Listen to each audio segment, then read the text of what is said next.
ശബരിമലയിലെയും അതുപോലെ തന്നെ മറ്റ് ക്ഷേത്രങ്ങളിലെയും സ്വർണ്ണ കൊള്ളയ്ക്കും ഭീകരമായിട്ടുള്ള അഴിമതിക്കുമെതിരായി ഒരു വലിയ ഒപ്പുശേഖരണവും ക്യാമ്പയിനും ഭാരതീയ ജനതാ പാർട്ടി സംസ്ഥാന വ്യാപകമായി നടത്തിക്കൊണ്ടിരിക്കുകയാണ്. നമ്മൾ ആവശ്യപ്പെടുന്നത് ഇത് കേന്ദ്ര ഏജൻസികൾ അന്വേഷിക്കണം ഈ കേസ് എന്നുള്ളതാണ്. കാരണം കേന്ദ്ര ഏജൻസികൾ അന്വേഷിച്ചില്ലെങ്കിൽ ഈ കേസ് തേച്ചുമാറ്റി കളയപ്പെടും. ഒരു ചെറിയ സംഭവമല്ല ശബരിമലയിൽ നടന്നിരിക്കുന്നത്. എല്ലാവർക്കും ഇത്രയൊരു ഭീകരമായിട്ടുള്ള സംഭവം അത് നടക്കുമ്പോൾ നമ്മളാരും ഇങ്ങനെയൊക്കെ നാട്ടിൽ നടക്കുമെന്ന് പ്രതീക്ഷിച്ചിട്ടുണ്ടാവില്ല. വളരെ ആസൂത്രിതമായ ഒരു കൊള്ളയാണ് ശബരിമലയിലും പ്രധാനപ്പെട്ട മറ്റ് ക്ഷേത്രങ്ങളിലും നടന്നിട്ടുള്ളത്. അത് 2019 മാത്രം തുടങ്ങിയതാണെന്നുള്ള വിശ്വാസം നമുക്കില്ല. അതിനു മുമ്പും അതിനുള്ള പ്ലാൻ നടന്നിട്ടുണ്ട്. പ്രത്യേകിച്ചും LDFന്റെ ഗവൺമെന്റ്, ശ്രീ പിണറായി വിജയന്റെ നേതൃത്വത്തിലുള്ള ഗവൺമെന്റ് 2016 അധികാരത്തിൽ വന്നപ്പോൾ തന്നെ അവരുടെ ഒരു ആലോചനയിലുള്ള കാര്യമാണ് കേരളത്തിൽ എല്ലായിടത്തും ക്ഷേത്രങ്ങൾ കേന്ദ്രീകരിച്ചുകൊണ്ട് വലിയൊരു ആധ്യാത്മിക സമൂഹം വളർന്നു വരുന്നു. ഒരു നവോത്ഥാന മുന്നേറ്റം കേരളത്തിൽ ഹിന്ദു സംഘടനകളുടെ ആഭിമുഖ്യത്തിൽ, ഹിന്ദു ധർമ്മത്തിന്റെ അടിസ്ഥാനത്തിൽ കേരളത്തിൽ ഉണ്ടാവുന്നു.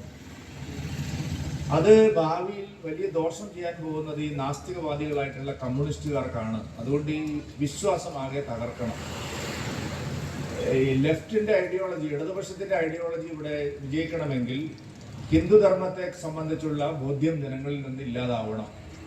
അവർ കൂടുതൽ ആധ്യാത്മിക ചിന്തയിലേക്ക് വളരുമ്പോൾ, ക്ഷേത്രങ്ങളുമായിട്ട് അവർ ധാരാളമായിട്ട് ബന്ധപ്പെടുമ്പോൾ, അങ്ങനെയുള്ള ഒരു മേഖലയിലേക്ക് വിശ്വാസികൾ തിരിയുമ്പോൾ അത് ഇതര മതസ്ഥരായിട്ടുള്ള മുസ്ലിം സഹോദരന്മാർക്കോ ക്രിസ്ത്യൻ സഹോദരന്മാർക്കോ ഒന്നും ഒരു ഭീഷണിയും ഉണ്ടാവില്ല. എന്നാൽ അത് ഇടതുപക്ഷത്തിന്, മാർക്സിയൻ ചിന്താഗതിക്കാർക്ക്, ലെഫ്റ്റിന് വലിയൊരു തിരിച്ചടിയാണെന്ന് അവർക്ക് മനസ്സിലായി. അത് മനസ്സിലാക്കിയിട്ട് അവർ ആദ്യം വിചാരിച്ചു നമ്മൾ ഈ അമ്പലങ്ങളിലൊക്കെ കയറി കൂടിയാൽ അതിനെ നമുക്ക് മറികടക്കാൻ കഴിയും. അങ്ങനെ ഇവർ പ്ലാൻ ചെയ്തു. എല്ലാ ക്ഷേത്രങ്ങളിലെയും ഭരണസമിതികളിൽ, ദേവസ്വം ബോർഡിന്റെ അല്ലാത്ത മറ്റു ക്ഷേത്രങ്ങളിലെ ഭരണസമിതികളിലൊക്കെ കയറിക്കൂടി അതിൻ്റെയൊക്കെ നേതൃത്വം ഏറ്റെടുത്ത് നമുക്കിത് തകർക്കാം എന്നുള്ളൊരു പ്ലാനായിരുന്നു അങ്ങനെ ഉണ്ടായിരുന്നത്. അങ്ങനെ വടക്ക് മുതൽ തെക്ക് വരെയുള്ള എല്ലാ അമ്പലങ്ങളും നോക്കിയാലും അവിടെ എല്ലാം ഈ കമ്മ്യൂണിസ്റ്റുകാരെ ബോധപൂർവം അവരുടെ ആൾക്കാരെ തിരികെ കയറ്റി അങ്ങനെ ക്ഷേത്രങ്ങളിലെല്ലാം ഭരണസമിതികളിൽ അവർ വന്ന് അതിനൊരു പ്ലാൻ അവർ നടത്തി. അങ്ങനെ ഇരിക്കുമ്പോഴാണ് 2018 സുപ്രീം കോടതിയുടെ ശബരിമല കേസിന്റെ വിധി വരുന്നത്. അപ്പൊ ഇത് തന്നെയാണ് ഒരു അവസരം എന്ന് മനസ്സിലാക്കിയിട്ട് അവർ യുവതി പ്രവേശനത്തിനുള്ള, അറിയാലോ, പിന്നെ ഞാൻ പറയേണ്ട ആവശ്യമില്ല എന്താണ് നടന്നതെന്ന്. ആക്ടിവിസ്റ്റുകളെ അതിനായിട്ട് കൊണ്ടുവന്നു, പോലീസിനെ ഉപയോഗിച്ചു, വലിയ സംഭവങ്ങൾ ഉണ്ടായി, നമ്മൾ ശക്തമായിട്ട് എതിർത്തു. അത് വലിയൊരു രാഷ്ട്രീയ ഭൂകമ്പമായിട്ട് കേരളത്തിൽ മാറി. അതൊക്കെ നമ്മുടെ ചരിത്രം, അതിന്റെ ഭാവിയുടെ ചരിത്രമാണ്. അതോടൊപ്പം അവർ പ്ലാൻ ചെയ്ത ഒരു കാര്യമാണ്, ഇത്രയും സമ്പത്തുള്ള ഇടങ്ങൾ വേറെ ഇല്ല. വളരെ ആസൂത്രിതമായി സമ്പത്ത് കൊള്ളയടിച്ചാൽ നമ്മളൊക്കെ ക്ഷേത്രങ്ങളും തകരും, അതോടൊപ്പം ആവശ്യത്തിന് പണവും അവർക്ക് കിട്ടും. ഞാനിത് വെറുതെ ഒരു കഥ ഉണ്ടാക്കി പറയുന്നതല്ല. നിങ്ങൾക്കൊക്കെ ഓർമ്മയുണ്ടാവും, ഒരു 15 കൊല്ലം മുമ്പ് നമ്മുടെ മരിച്ചുപോയ ശ്രീ VS അച്യുതാനന്ദൻ, അദ്ദേഹം വലിയ നേതാവൊക്കെ തന്നെയാണ്, മരണശേഷം ആരും മറ്റുള്ളവരെ കുറ്റം പറയാറുമില്ല. പക്ഷെ അദ്ദേഹം അന്ന് പത്മനാഭസ്വാമി ക്ഷേത്രത്തിൽ എടുത്ത ഒരു സ്റ്റാൻഡ് നിങ്ങൾക്ക് ഓർമ്മയുണ്ട്. ചെറിയൊരു സംഭവമല്ല അത്. ഇത് ഇന്ത്യയിലെ പല സംസ്ഥാനങ്ങളിലും പല രാഷ്ട്രീയക്കാരും പരീക്ഷിച്ചിട്ടുള്ള കാര്യമാണ്. ഇപ്പൊ തിരുപ്പതിയില് നമ്മുടെ ഇദ്ദേഹം റെഡ്ഡി, അന്നത്തെ മുഖ്യമന്ത്രിയായിരുന്ന റെഡ്ഡി, കാരണം പത്മനാഭസ്വാമി ക്ഷേത്രം പോലെ തന്നെയാണ്, അല്ലെങ്കിൽ കുറച്ചുകൂടി അധികം സ്വർണ്ണശേഖരങ്ങൾ, വൈരങ്ങള്, രത്നങ്ങളൊക്കെ ഉള്ള ഒരു ക്ഷേത്രമാണ് തിരുപ്പതി. അതുപോലെ തന്നെയുള്ള ഒരു ക്ഷേത്രമാണ്. അപ്പോൾ അവിടെ ഒരു ഓർഡിനൻസിലൂടെ അവിടുത്തെ സ്വത്ത് മുഴുവൻ എടുത്ത് കൊണ്ടുപോകാനുള്ള പ്ലാൻ ആയിരുന്നു YS രാജശേഖർ റെഡ്ഡി. പക്ഷെ അന്നാണ് അയാൾ വിമാനാപകടത്തിൽ മരിച്ചുപോയത്. അതുകൊണ്ട് പിന്നെ അത് നടന്നില്ല. ഇവിടെ അവർ പറഞ്ഞു പത്മനാഭസ്വാമി ക്ഷേത്രത്തിലെ സ്വർണവും വൈരവും രത്നങ്ങളും എല്ലാം പൊതു സ്വത്താണ്. അത് പിന്നെ തിരുവിതാംകൂർ രാജാക്കന്മാർ അവർ ഭരണം നടത്തി അത് നികുതിയായിട്ട് എടുക്കേണ്ടത്, നമ്മുടെ ഖജനാവിലേക്ക്, ട്രഷറിയിലേക്ക് അടക്കേണ്ട സാധനമാണെന്നത് പുതിയ വാദമുണ്ട്. ആ വാദം കേരളത്തിൽ വലിയ ചർച്ചാ വിഷയമായി. അപ്പോൾ പലതരത്തിലുള്ള അഭിപ്രായങ്ങൾ വന്നു. ചില ആളുകൾ നേരിട്ടുള്ള പ്രക്ഷോഭത്തിലേക്ക് ഇറങ്ങി. നമ്മുടെ നീലഗോവിന്ദദാസൻ നാടാരുടെ ഭാര്യ, അവർ MLA ആയിരുന്നു അവിടുത്തെ കോളത്ത്, അവരൊക്കെ ഇറങ്ങിയിട്ട് പെട്ടെന്ന് തന്നെ പത്മനാഭസ്വാമി ക്ഷേത്രത്തിലെ സ്വത്ത് അത് എടുത്തിട്ട് നമ്മൾ ഖജനാവിലേക്ക് പോകണം, പൊതുജനങ്ങൾക്കെല്ലാം കൊടുക്കാനുള്ളതാണ് എന്ന് പറഞ്ഞു. നമ്മുടെ രാജ്യം, നമ്മുടെ സംസ്ഥാനം നമുക്കറിയാം, നമ്മൾ സ്വാതന്ത്ര്യം കിട്ടി, സംസ്ഥാനം രൂപീകരിച്ചു. അപ്പോൾ നമ്മുടെ ക്ഷേത്രങ്ങളുടെ കയ്യിലുണ്ടായിരുന്ന അനേക ലക്ഷം ഹെക്ടർ ഭൂമി അത് മുഴുവൻ നമ്മൾ സംസ്ഥാന ഗവൺമെന്റ് ഏറ്റെടുക്കുകയാണ് ചെയ്തിരിക്കുന്നത്. അതായത് ഇപ്പോ കേരളത്തിലുള്ള നമ്മുടെ ആധാരങ്ങൾ മുഴുവൻ നോക്കിയാൽ നമ്മൾ ദേവസ്വവും ബ്രഹ്മസ്വവും നമുക്ക് കാണാൻ സാധിക്കും. ദേവസ്വം ഭൂമി അല്ലാതെ വേറെ ഏത് ഭൂമിയാണ് നമ്മുടെ നാട്ടിൽ ഇപ്പോൾ ഉപയോഗിക്കുന്നത്? അപ്പൊ ആ ദേവസ്വത്തിൻ്റെതാണ് ഈ ഭൂമികളെല്ലാം. പക്ഷെ അന്ന് നമ്മൾ ഇത് കൊടുക്കുമ്പോൾ അന്ന് കരാറുണ്ട്, ഈ ക്ഷേത്രങ്ങളൊക്കെ ഞങ്ങൾ പരിപാലിച്ചു കൊള്ളാം. പണ്ട് രാജാക്കന്മാരും വലിയ കുടുംബാംഗങ്ങളും പരിപാലിച്ചിരുന്ന ക്ഷേത്രങ്ങളെല്ലാം സർക്കാർ ഏറ്റെടുക്കുന്ന സമയത്ത്, അല്ലെങ്കിൽ അവരുടെ എല്ലാം ഭൂമി ഏറ്റെടുക്കുന്ന സമയത്ത്, ഏറ്റെടുത്തതല്ല പലതും, പിന്നീട് കയ്യേറിയതാണ് കൂടുതലും. അന്നുണ്ടായിരുന്ന ഇതിലെല്ലാം നമ്മൾ അവരുടെ കാര്യങ്ങളെല്ലാം നോക്കിക്കൊള്ളാം എന്നുള്ള കരാറിന്റെ അടിസ്ഥാനത്തിൽ ഓരോ ക്ഷേത്രവും കൊടുത്ത ഭൂമിക്ക് അനുസരിച്ചുള്ള ഒരു പ്രത്യേക തുക നിശ്ചയിച്ച് അത് നമ്മളെ നിത്യനിദാന ചെലവുകൾക്ക് കൊടുക്കണം എന്നുള്ളതാണ്. അതായത് കാലാനുസരത്തിൽ മാറ്റവും വരേണ്ടതാണ്. അല്ലാതെ പണ്ണ് കൊടുക്കേണ്ട ഇത്ര പറ നെല്ല്, ഇത്ര ആയിരം തേങ്ങ അങ്ങനെയൊക്കെ ആയിരുന്നു ഉണ്ടായിരുന്നത്. അതൊക്കെ പിന്നീട് രൂപാന്തരം പ്രാപിച്ച് നിലവിലെ സാഹചര്യത്തിനനുസരിച്ച് ചെയ്യണം എന്നുള്ളതൊക്കെയാണ് നിയമം. ഞാൻ അതിലേക്കൊന്നും പോകുന്നില്ല. അപ്പോൾ ഈ പത്മനാഭസ്വാമി ക്ഷേത്രം സർക്കാർ ഏറ്റെടുത്ത ക്ഷേത്രമല്ല, അത് അപ്പോഴും കൊട്ടാരത്തിന്റെ കയ്യിൽ തന്നെ ഉണ്ടായിരുന്ന ക്ഷേത്രമാണ്. അപ്പൊ അവിടെ നിന്ന് ഈ സ്വർണവും വൈരങ്ങളും എല്ലാം എടുത്തുകൊണ്ടുപോകാനുള്ള വളരെ ആസൂത്രിതമായ ഒരു പ്ലാൻ അവർ നടത്തി. അത് വിജയിച്ചില്ല. തിരുവിതാംകൂറിലെ ഹിന്ദുക്കളെല്ലാവരും ഒന്നിച്ചു നിന്ന് അതിനെ അവര് പിന്നെ ഒഴിവാക്കി വിട്ടു. അതിനുശേഷമാണ് ഈ ഒരു പ്ലാൻ കൊണ്ടുവരുന്നത്. ശബരിമലയിലെ നമ്മൾക്ക് എല്ലാം അറിയാം, ഒരു ഇതുപോലൊരു വെൽ പ്ലാൻഡ് ഒരു ആസൂത്രണം നടത്തിയ കൊള്ള നമ്മൾ എവിടെയും കണ്ടിട്ടില്ല. ഹൈക്കോടതി പറഞ്ഞ് നിങ്ങൾ കേട്ടില്ലേ, നമ്മളെ കുപ്രസിദ്ധരായിട്ടുള്ള രാജ്യാന്തര വിഗ്രഹ മോഷ്ടാക്കൾ ചെയ്യുന്നത് പോലെയാണ് ശബരിമലയിലെ ക്ഷേത്രത്തിന്റെ വിഗ്രഹങ്ങളും അതുപോലെ പിന്നെ സ്വർണ്ണപ്പാളിയും കൊണ്ടുപോയിരിക്കുന്നത്. അതിന് നല്ലൊരു പ്ലാൻ നടന്നിട്ടുണ്ട്. അതിന് സർക്കാരിന്റെ സംവിധാനങ്ങൾ ഉപയോഗിച്ചിട്ടുണ്ട്. ദേവസ്വം ബോർഡ് പ്രസിഡന്റുമാര്, ദേവസ്വം കമ്മീഷണർമാർ, ഇവരെല്ലാം ചേർന്നിട്ടാണ് ഈ പ്ലാൻ നടപ്പാക്കിയിട്ടുള്ളത്.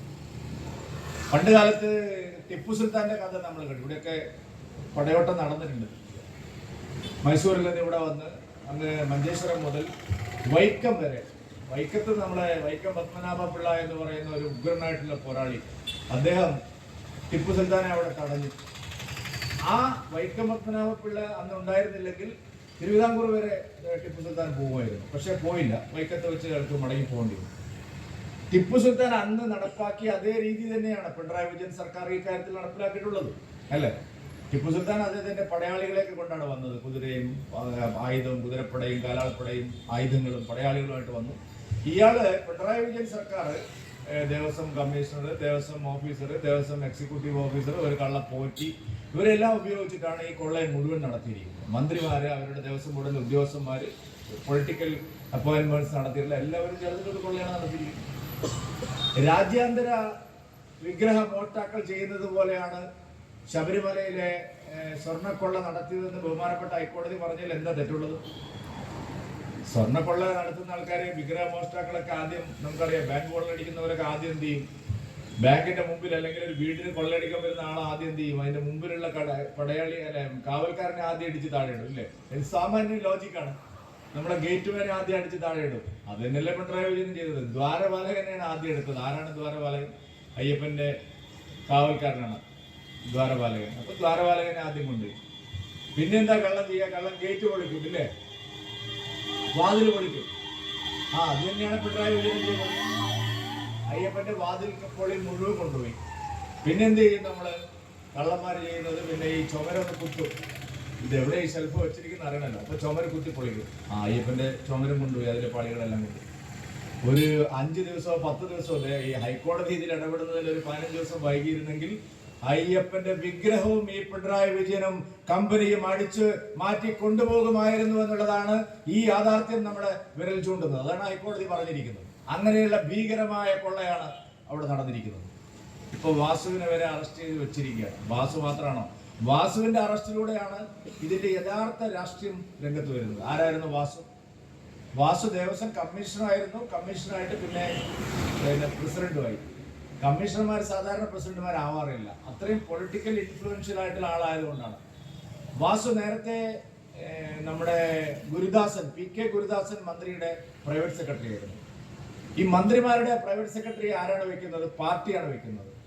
CPM-ന്റെ സംസ്ഥാന സെക്രട്ടേറിയറ്റ് ആണ് വെക്കുന്നത് മന്ത്രിമാരുടെ പ്രൈവറ്റ് സെക്രട്ടറി. ഈ ഗുരുദാസൻ എന്ന് പറയുന്ന മന്ത്രി അച്യുതാനന്ദന്റെ കൂടെ ഉണ്ടായിരുന്ന ഒരു മന്ത്രിയായിരുന്നു ആ ഗ്രൂപ്പിൽ. അപ്പൊ അച്യുതാനന്ദന്റെ കൂടെ ഉണ്ടായിരുന്ന മന്ത്രിമാരെ കൂടുതൽ കർക്കശമായ പാർട്ടിക്കാരായ ആൾക്കാരാണ് സെക്രട്ടറിമാരാക്കി വെച്ചത്. അങ്ങനെയുള്ള ഒരു സെക്രട്ടറിയാണ് വാസുവിനെ വെച്ചിരിക്കുന്നത്. അപ്പൊ വാസു പിണറായി വിജയന്റെ, കടകംപള്ളി സുരേന്ദ്രന്റെ ഒഫീഷ്യൽ പാർട്ടിയുടെ എല്ലാം സ്വന്തമായിട്ടുള്ള ആളാണ്. അയാളാണ് ഒരു മടിയുമില്ലാതെ ഇത് ചെമ്പാണെന്ന് എഴുതി കൊടുത്തിരിക്കുന്നത്. നിങ്ങൾ ആലോചിച്ചു, നമ്മുടെ രാജ്യത്ത് ഒരു ക്ഷേത്രത്തിലെ സ്വർണം ചെമ്പാണ്, ഇത് പോറ്റി കൊണ്ടുപോകുമ്പോൾ ഇത് ചെമ്പാണ് എന്ന് അയാൾ കടലാസിൽ എഴുതി കൊടുത്തിരിക്കുക. ഇത് കാണിച്ചിട്ടാണ് പോറ്റി ഈ കള്ളത്തരം മുഴുവൻ നടത്തിയിരിക്കുന്നത്. പോറ്റി എന്തൊക്കെ തട്ടിപ്പ് നടത്തിയെന്ന് പറഞ്ഞാൽ അത്ഭുതകരമായിട്ട് തട്ടിപ്പാണ് കിട്ടുന്നത്. പോറ്റി വിശ്വാസികളെല്ലാം നല്ല പണക്കാരായിട്ടുള്ള നല്ല സ്വർണ്ണ കുപ്പായം, മറ്റേ 5-25 പവന്റെ മാലയൊക്കെ ഇടുന്ന പ്രാഞ്ചിയേട്ടൻ ഭക്തന്മാരെല്ലാം പോയിട്ട് കണ്ടിട്ട് പറഞ്ഞു, അയ്യപ്പനെ നിങ്ങൾക്ക് അകത്ത് ഞാൻ പൂജിച്ചു തരാമെന്ന് പറഞ്ഞു. നിങ്ങൾ വിശ്വസിച്ചു. ഇത് ശബരിമല അയ്യപ്പന്റെ സാന്നിധ്യം നമ്മളെ പൂജാമുറിയിൽ വരാന്ന് പറഞ്ഞാല് പ്രാഞ്ചിയേട്ടന്മാർക്ക് പിന്നെ എന്ത് പഠിക്കാൻ, ആക്കെ വരും എന്ന് പറഞ്ഞു. അപ്പൊ അവരോടൊക്കെ 5 ലക്ഷം, 10 ലക്ഷം, 20 ലക്ഷം ഒക്കെ പോകും. പാവപ്പെട്ടവർ പലരും, പണക്കാരാണെങ്കിലും തലയിലാൾ താമസമില്ലാത്ത പലരും ഇതിൽ പോറ്റിയുടെ ഇതിൽ വിശ്വസിച്ചു. അങ്ങനെ എല്ലാ വീടുകളിലും കൊണ്ടുപോയി ഇത് പൂജിച്ചു. ഇവിടെ മാത്രമല്ല, കേരളം, തമിഴ്നാട്, പിന്നെ കർണാടക എല്ലായിടത്തും കൊണ്ടുപോയിട്ട് പൂജിച്ചു. പിന്നെയോ ഈ കടലാസ് കയ്യിലുള്ളത് കൊണ്ട് ഇത് നന്നാക്കാനുള്ള ഉത്തരവാദിത്തം അയാൾക്കാണെന്നാണോ? ഇയാൾ ആരാണെന്ന് പോലും, ഈ പോറ്റി എവിടുത്തുകാരനാണ്, എന്താണ് ഇയാൾക്ക് ഇത്, എന്താണോ ഒന്നും പറഞ്ഞു. ഇയാളിത് ഗൾഫിലും അമേരിക്കയിലൊക്കെ കാണിച്ചു. അയ്യപ്പന്റെ പേര് കേട്ട പണക്കാർ വെറുതെ ഇരിക്കും, നല്ലോണം കാശ് കൊടുക്കില്ല.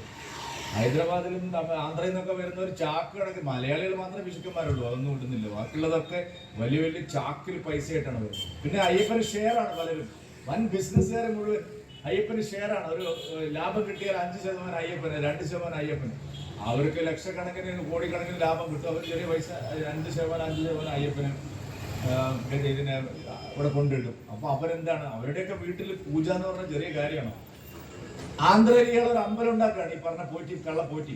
ഒരു സ്വർണത്തിന് അവിടേക്കൊക്കെയുള്ള സാധനങ്ങൾ ഇതൊക്കെ ഇയാൾ ഇതിന്റെ പേര് കാണിച്ചത്, ഈ കള്ളാസ് എന്നെ കിട്ടിയിട്ട് ഞാനാ നേരെയാക്കുന്നത് എന്ന് പറഞ്ഞ് ശതകോടിക്കണക്കിന് ഉറുപ്പിക അയാൾ ഉണ്ടാക്കി. ഞാനിത് പറയാൻ കാരണം, ഇതൊരു ഒറ്റയാൾ നടത്തിയ തട്ടിപ്പല്ല, ഇതിന് വലിയ ഗുണഭോക്താക്കളുണ്ട്, അതിനുവേണ്ടി പറയുന്നത്. അത് കഴിഞ്ഞ് ഇയാൾ ഗൾഫിൽ നിന്ന് അമേരിക്കയിലെല്ലാം ചെന്നിട്ട് പറഞ്ഞു, നിങ്ങൾ സാമ്പത്തിക സഹായം ചെയ്യണം, ഞാനിത് പുനരുദ്ധരിക്കുക. അങ്ങനെ 3 വഴിയിൽ അയാൾ വേറെ പണം ഉണ്ടാക്കി. 4ാമത്തെ വഴി ഇത് ചെമ്പാണെന്ന് പറഞ്ഞ ആ സ്വർണം മുഴുവൻ അയാൾ വിറ്റു. അപ്പൊ ഇതിന് എത്ര പൈസ കിട്ടിയിട്ടുണ്ടാവും? ശബരിമലയിലെ ഈ സ്വർണ്ണപ്പാളി വിവാദത്തിൽ ഈ കാര്യങ്ങളെല്ലാം ചെയ്തതിന് എത്ര നൂറുകണക്കിന് കോടി ഇയാൾ കിട്ടിയിട്ടുണ്ടാവും. ഇയാളുടെ കയ്യിലാണോ ഈ പണം മുഴുവൻ? ഈ പണം മുഴുവൻ Devaswom board president, Devaswom board member, Devaswom ബോർഡിന്റെ പിന്നെ എക്സിക്യൂട്ടീവ് ഓഫീസർ മുരാരി ബാബു, അങ്ങനെ പോയി ദേവസ്വം മന്ത്രി കടകംപള്ളി സുരേന്ദ്രൻ, അതിന് മുകളിൽ ആരൊക്കെ ഉണ്ടോ, അങ്ങനെ ഇവരെല്ലാം വീതം വെച്ചെടുത്തതാണ്. വാസുവിനെ അറസ്റ്റ് ചെയ്തപ്പോൾ കടകംപള്ളി സുരേന്ദ്രൻ പറയാം, വാസു സത്യസന്ധനായ ഉദ്യോഗസ്ഥനാണ്. അപ്പോൾ എല്ലാവരും പറയാണ് കറക്റ്റ് ഷെയർ കടകംപള്ളിയുടെ വീട്ടിലെത്തിയിരിക്കുന്നു എന്ന് ഉറപ്പാണ്. കാരണം വാസു സത്യസന്ധനായ ഉദ്യോഗസ്ഥനും ചെയർമാനുമാണെന്ന് പറഞ്ഞാൽ കൃത്യമായ വിഹിതം രാഷ്ട്രീയ നേതാക്കന്മാർക്ക്, മന്ത്രിമാർക്ക് കിട്ടിയിരിക്കുന്നുള്ളതാണ്.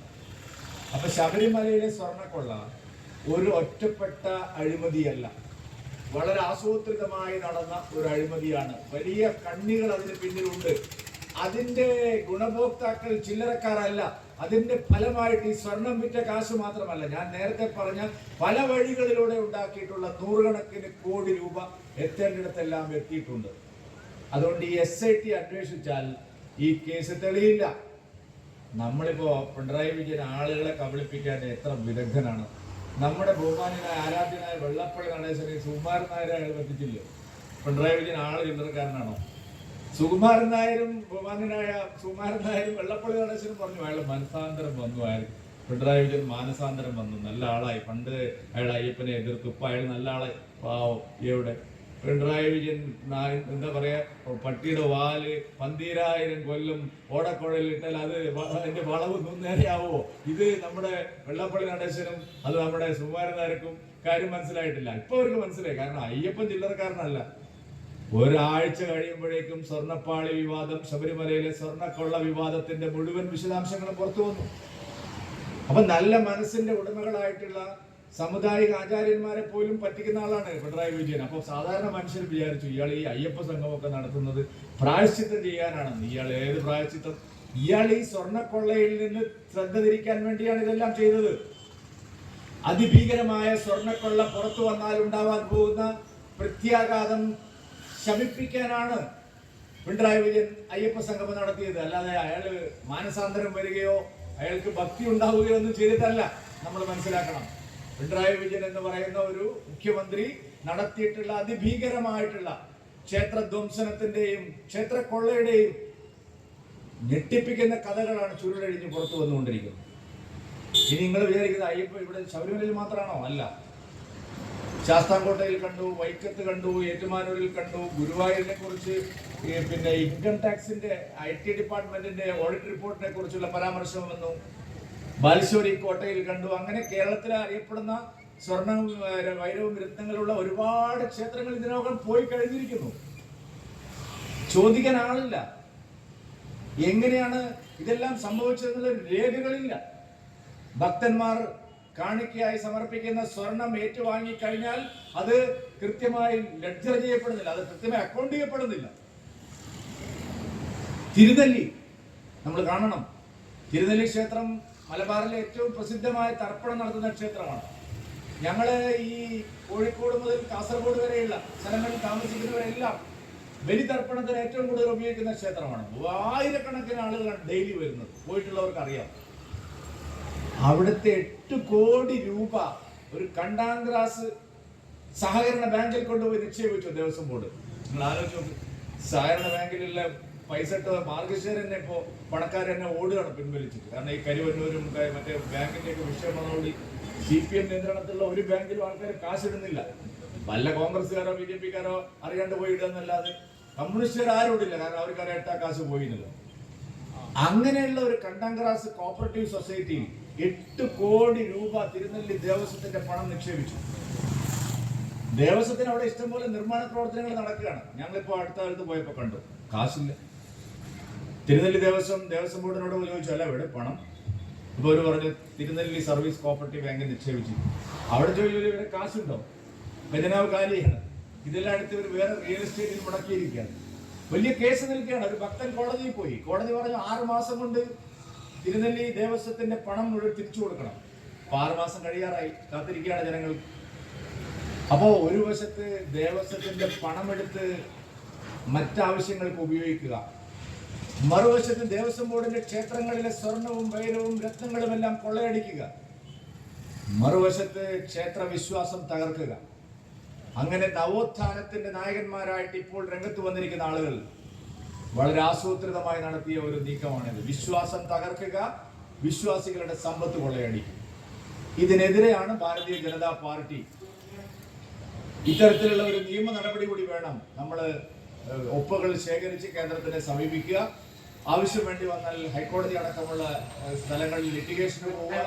ഇതിന് ഒരു ലോജിക്കൽ കൺക്ലൂഷനിൽ എത്തിക്കണം, ഒരു കൃത്യമായിട്ടുള്ള നടപടിയിൽ എത്തിക്കണം. അവസാനത്തെ കള്ളനും ഇതിലകത്താകണം എന്നുള്ള ആത്മാർത്ഥമായ ആഗ്രഹം ഉള്ളതുകൊണ്ടാണ് ഈ തെരഞ്ഞെടുപ്പിന് സമയമായിട്ട് പോലും നമ്മൾ ഈ വിഷയം ഏറ്റെടുത്ത വിഷയം അവസാനിപ്പിക്കാതെ നമ്മൾ മുമ്പോട്ട് പോകണമെന്ന് വിചാരിക്കുന്നത്. ഞാൻ ഇന്ന് അതുകൊണ്ട് മറ്റ് കാര്യങ്ങളിലേക്കൊന്നും കടക്കുന്നില്ല. കേരളത്തിൽ നടക്കുന്ന കാര്യങ്ങൾ, കേരളത്തിൽ തദ്ദേശ തെരഞ്ഞെടുപ്പാണ്. തദ്ദേശ തെരഞ്ഞെടുപ്പ് മറ്റ് തെരഞ്ഞെടുപ്പുകളെ പോലെ തന്നെ അല്ലെങ്കിൽ അതിനേക്കാൾ ഒരു പരിധി കൂടി പ്രധാനപ്പെട്ട തെരഞ്ഞെടുപ്പാണ്. ജനങ്ങളെ നേരിട്ട് ബാധിക്കുന്ന പല കാര്യങ്ങളും നമ്മുടെ ലോക്കൽ ബോഡി വഴിയാണ് നടപ്പാവുന്നത്. ഇപ്പൊ കേന്ദ്ര ഗവൺമെന്റ് ആയാലും സംസ്ഥാന ഗവൺമെന്റ് ആയാലും പല പ്രോജക്റ്റുകൾ പ്രഖ്യാപിച്ചാലും അത് ഇംപ്ലിമെന്റ് ചെയ്യുന്നത് പലതും ലോക്കൽ ബോഡിയിലാണ്. ഇപ്പൊ കേന്ദ്ര ഗവൺമെന്റ് കേരളത്തിൽ കഴിഞ്ഞ 12 വർഷമായി വലിയ തോതിലുള്ള ധനസഹായം നൽകുന്നുണ്ട്. പക്ഷെ ഇവിടെ ഒന്നും നടക്കുന്നില്ല. നേരിട്ട് കേന്ദ്രം നടക്കുന്ന പദ്ധതികളെല്ലാം പക്കയാണ്, കറക്റ്റ് 100%. ഇപ്പൊ 6000 രൂപ കിസാൻ സമ്മാൻ നിധി കൊടുക്കുന്നുണ്ട്. ഒരു തട്ടിപ്പില്ല. കൃത്യമായിട്ട് അത് ആ ദിവസം ഒറ്റ ബട്ടണിൽ ഇന്ത്യയിലെ കോടാനുകോടി കൃഷിക്കാർക്ക് അത് കിട്ടും. അതിനകത്ത് ഒരു വ്യത്യാസമില്ല, കാലതാമസമില്ല, തട്ടിപ്പില്ലൊന്നുമില്ല. അങ്ങനെ നേരിട്ട് കേന്ദ്രം നടപ്പാക്കുന്ന പദ്ധതി. ഇപ്പൊ മൻരേഗ കേന്ദ്രമാണ് ശമ്പളം മുഴുവൻ. പക്ഷെ ചെറിയ പർച്ചേസിന്റെ കാര്യത്തിൽ ചെറിയൊരു വിഹിതം സംസ്ഥാനത്തിന്. കേന്ദ്ര സംസ്ഥാന ഗവൺമെന്റുകൾ സംയുക്തമായി നടപ്പാക്കുന്ന പല കാര്യങ്ങളുണ്ട്. നമ്മുടെ ഭരണഘടന അങ്ങനെയാണ്. ഫെഡറൽ ഭരണഘടന, ടീം ഇന്ത്യ എന്നുള്ളതാണ് നമ്മുടെ സങ്കല്പം. അങ്ങനെയുള്ള പദ്ധതികളെല്ലാം കേരളത്തിൽ അവതാളത്തിലാണ്, ഗുണം കിട്ടുന്നില്ല ആൾക്കാർ. ഇപ്പൊ ഏറ്റവും ചെറിയൊരു ഉദാഹരണം, ഒരു പ്രധാനപ്പെട്ട ഉദാഹരണം ഞാൻ പറയും. ഇപ്പൊ ഈ ആയുഷ്മാൻ ഭാരത് ഉണ്ടല്ലോ. ആയുഷ്മാൻ ഭാരത് നമ്മളെ കേരളത്തിൽ എല്ലാവർക്കും കിട്ടുന്നില്ല. കാരണം സംസ്ഥാന ഗവൺമെന്റ് നേരത്തെ 91 തയ്യാറാക്കിയ സെൻസസ് അടിസ്ഥാനത്തിൽ ദാരിദ്ര്യക്ക് താഴെയുള്ള പാവപ്പെട്ട ആളുകൾക്ക് മാത്രമേ അത് കിട്ടുന്നുള്ളൂ. കേരളത്തിലാകെ 88 ലക്ഷം പൗരന്മാർക്കാണ് ആയുഷ്മാൻ കാർഡ് ഉള്ളത്. ഈ ദൗർബല്യം മറികടക്കാൻ മോദി സർക്കാർ 70 വയസ്സ് കഴിഞ്ഞ എല്ലാവർക്കും ടോട്ടലി ഫ്രീ, ഒരു പൈസ ചെലവില്ല, അങ്ങനെ ഒരു പദ്ധതിയാണ് വയോവന്ദൻ യോജന, ആയുഷ്മാൻ വയോവന്ദൻ യോജന. 70 വയസ്സ് കഴിഞ്ഞ ആൾക്കാർക്ക് 5 ലക്ഷം വരെ 10 ലക്ഷം വരെ കൊടുക്കും. എല്ലാവർക്കും കിട്ടും. ദാരിദ്ര്യക്ക് താഴെയാണോ മുകളിലാണോ പ്രത്യേക വിഭാഗത്തിലുള്ളവരാണോ ഒന്നുമില്ല. അത് നടപ്പാക്കുന്നതിന് സംസ്ഥാനങ്ങളുമായി സഹകരിച്ചു വേണമെന്നാണ് നീതി ആയോഗിന്റെ എല്ലാ രാഷ്ട്രീയ പാർട്ടികളും പറഞ്ഞത്. ശരി, ആയിക്കോട്ടെ. അപ്പൊ ചെറിയൊരു വീതം സ്റ്റേറ്റ് വെക്കണം. കേരളത്തിൽ അതിൽ ഒപ്പിട്ടിട്ടില്ല. സ്റ്റേറ്റിന് വീതം വെക്കാനില്ലാത്തത് കൊണ്ട് എന്താണ് ഫലം? ദാരിദ്ര്യക്ക് മുകളിലുള്ളവർക്കും പാവപ്പെട്ടവരായ എല്ലാവർക്കും 70 വയസ്സിന് താഴെ മുകളിലുള്ളവർക്കെല്ലാം ഫ്രീ ആയിട്ട് കിട്ടേണ്ട ആരോഗ്യ പരിരക്ഷ ഇവിടെ കിട്ടുന്നില്ല. ജൽ ജീവൻ മിഷൻ ഏറ്റവും പ്രധാനപ്പെട്ട ഒരു പദ്ധതിയാണ്. 50-50 ആണ് കോസ്റ്റ്. നമ്മൾ 50, സ്റ്റേറ്റ് 50. 7600 കോടി രൂപ കേരളത്തിൽ ജൽ ജീവൻ മിഷന് വേണ്ടിയിട്ട് സെൻട്രൽ ഗവൺമെന്റ് കൊടുക്കും. പകുതി പൈസ ഇവര് വെക്കുന്നില്ല. 29.9 ലക്ഷം വീടുകളിൽ ഇതിനോടകം കണക്ഷൻ കൊടുത്തു. ശരിക്കും 80 ലക്ഷം വീട്, 60 ലക്ഷം വീടുകൾ ആവശ്യമുണ്ട്. ഇവരെ കൈ കാശില്ല. നമ്മൾ കൊടുത്ത കാശ് എല്ലായിടത്തും ഇവിടെ ചെലവാക്കി. ഈക്വൽ ആയിട്ടുള്ള വിഹിതം കേരളം വെക്കാത്തത് കൊണ്ട് പിന്നീട് പണം കിട്ടിയില്ല. ഫലം എന്താണ്? മോദി സർക്കാർ നടപ്പാക്കുന്ന ജൽജീവൻ മിഷൻ പദ്ധതി കേരളത്തിൽ സ്തംഭിച്ചു. കരാറുകാർക്ക് 6000 കോടി രൂപയുടെ കുടിശ്ശിക കൊടുക്കാനുണ്ട്. ആരാണ് ഉത്തരവാദി? മോദിയാണോ പിണറായിയാണോ? ഈ നാട്ടിലെ ജനങ്ങൾ ചിന്തിക്കണം. ഗ്രാമീൺ സഡക് യോജന, പ്രധാനമന്ത്രി ഗ്രാമീൺ സഡക് യോജന 2229 കിലോമീറ്റർ റോഡ് പ്രധാനമന്ത്രി ഗ്രാമീൺ സഡക് യോജന വഴി കേരളത്തിൽ നിർമ്മിച്ചിട്ടുണ്ട്. ഇപ്പൊ അത് അവതാളത്തിലായിരിക്കുകയാണ്. സ്റ്റേറ്റിന്റെ വീതം വെക്കാനില്ല. നമ്മൾ തരുന്ന കാശെല്ലാം എടുത്ത് ഒരു റോഡ് പണിയും. ഈക്വൽ ആയിട്ടുള്ള വീതം സ്റ്റേറ്റ് വെച്ചാലേ അടുത്ത ഗഡു കിട്ടുള്ളൂ. അപ്പൊ ആരാണ് ഉത്തരവാദി? മോദിയാണോ പിണറായിയാണോ? എനിക്ക് ഇങ്ങനെ ഒരു 15 പദ്ധതികളുടെ പേര് പറയാൻ പറ്റും. സമയം അതിക്രമിച്ചുകൊണ്ട് ഞാൻ പറയുന്നില്ല. ഇതിനെല്ലാം കാരണം സ്റ്റേറ്റ് ഗവൺമെന്റിന്റെ വീഴ്ചയാണ്. സെൻട്രൽ ഗവൺമെന്റ് എന്തും ചെയ്യാൻ തയ്യാറാണ്. ഇപ്പൊ സ്മാർട്ട് സിറ്റികൾ പ്രഖ്യാപിച്ചു, അമൃത് നഗരങ്ങൾ പ്രഖ്യാപിച്ചു. തൊട്ടടുത്ത ഗുരുവായൂരിൽ പ്രസാദം പദ്ധതിയുടെ പേരിൽ കോടിക്കണക്കിന് രൂപയുടെ പദ്ധതിയാണ്. ഗുരുവായൂർ മുനിസിപ്പാലിറ്റി ഭരിക്കുന്നത് CPM, MLA CPM. ഞാൻ നോക്കുമ്പോൾ ഗുരുവായൂർ അമ്പലത്തില് അവിടെ പ്രസാദം പദ്ധതിയുടെ ഭാഗമായിട്ട് ഉണ്ടാക്കി വെച്ചിരിക്കുന്ന കംഫർട്ട് സ്റ്റേഷൻ ഉണ്ട്. ആളുകൾക്ക് ചെറിയ പൈസ കൊടുത്താൽ കുളിക്കാം, അത്യാവശ്യം റെസ്റ്റ് എടുക്കാം, ഭഗവാനെ കാണാൻ പോവാം. നോക്കണേ, അതിൻ്റെ അകത്ത് ആ ലെനിന്റെ ഏതാ ഈ ലെനിൻ? മോദി കൊടുത്ത കാശ് കൊണ്ട് ഉണ്ടാക്കിയ ഗുരുവായൂരിലെ സ്റ്റേഷൻ്റെ അകത്തവന്റെ ഒടുക്കത്തെ ലെനിന്റെ പറയുമ്പോൾ ഞാൻ ഇവരോട് ചോദിച്ചു, യുവമോർച്ചക്കാരോട്, നിങ്ങളൊക്കെ എന്തിനാണ് നടക്കുന്നത്? ഈ ലെനിനൊക്കെ അടിച്ചു വിടുന്ന് ഓടിക്കണ്ടേ? കാരണം ഗുരുവായൂരപ്പന്റെ ഏറ്റവും ഇത്രയും വലിയ തീർത്ഥാടകർ വരുന്ന സ്ഥലമാണ്. അതിന് പണം കൊടുത്തിരിക്കുന്നത് മോദി സർക്കാരാണ്. ഇതാണ് ഞാൻ പറഞ്ഞത്. തദ്ദേശ ഭരണ സ്ഥാപനങ്ങളിൽ ശരിയായി നമ്മൾ വോട്ട് ചെയ്തില്ലെങ്കിൽ, ഗുരുവായൂർ ടൗൺഷിപ്പിൽ നിങ്ങൾ നോക്ക്, കുടിവെള്ളം എങ്ങനെയുണ്ട്? നമ്മൾ ഏറ്റവും പവിത്രമായി കരുതുന്ന ഗുരുവായൂരപ്പന്റെ ആ ടൗൺഷിപ്പിൽ ടൗണിൽ ചെന്ന് നമ്മൾ വെള്ളം കുടിക്കും. അവിടെ ഇല്ല.